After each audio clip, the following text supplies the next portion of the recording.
Lanesplit is being developed and published by Funky Mouse, and honestly, that explains a lot. This feels less like a traditionally structured video game and more like a technical demo or early proof of concept. There's a mission here, specifically around the feel of riding a motorcycle and lane splitting through traffic, but it's still very much in an early, unfinished state. Lanesplit isn't really a game about reaching destinations, winning races, or completing objectives.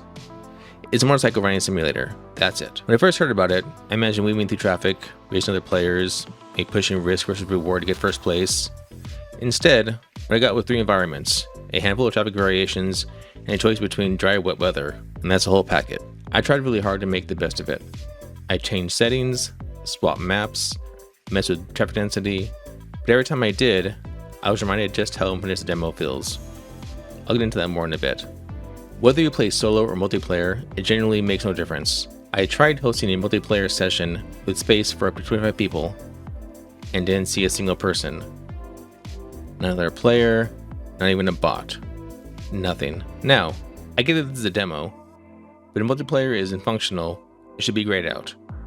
And if it is functional, now it's supposed to meet 24 other riders online, then I'm sorry, but no one's playing the game. Either way, it doesn't look good. After that, I cut my losses and stuck with single player. You get 3 maps. Sendai Loop, a highway with long tunnels, in and out, over and over. Grimsel Spiral, a snowy mountain highway that looks cool but plays rough.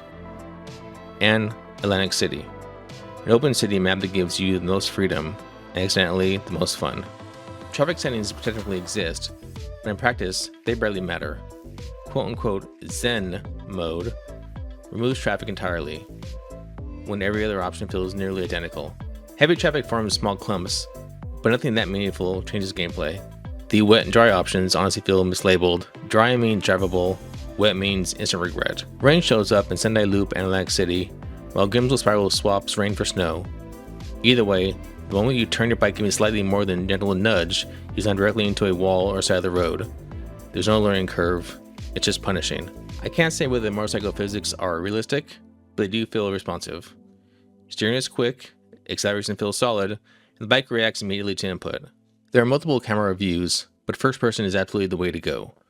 Everything else feels awkward and disconnected. The music, no idea if it's licensed, original, or something the devs' friends made up, but here's the weird part.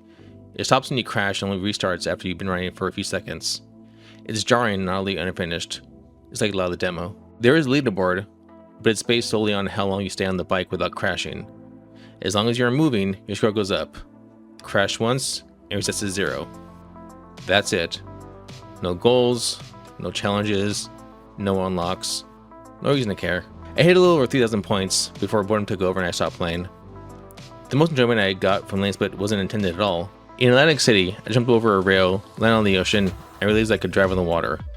No penalties, no crash, just hovering and cruising across the ocean like some kind of chill motorcycle messiah. The score didn't go up, but honestly, that was the most relaxing and memorable moment of the entire demo. This game is very far from finished. You can walk through cars when off the bike, objects float in midair for no reason, the hover bike on water glitch exists, and certain areas in Atlantic City feel completely unpolished. If this were a Halloween event, the floating props would almost work, but instead, it's just Atlantic City at night with spooky levitating objects. At the end of the day, Lanesplit feels less like a demo for a game and more like a sandbox experiment that accidentally made it onto Steam.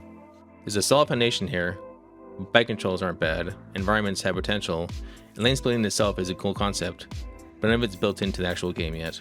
Right now, there's no progression, no meaningful multiplayer, no reason to keep playing, and too many bugs to ignore.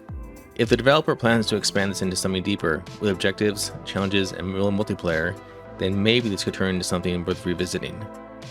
But as it stands, this demo feels unfinished, unfocused, and more like a tech demo than experience. I'm not mad, I'm just bored.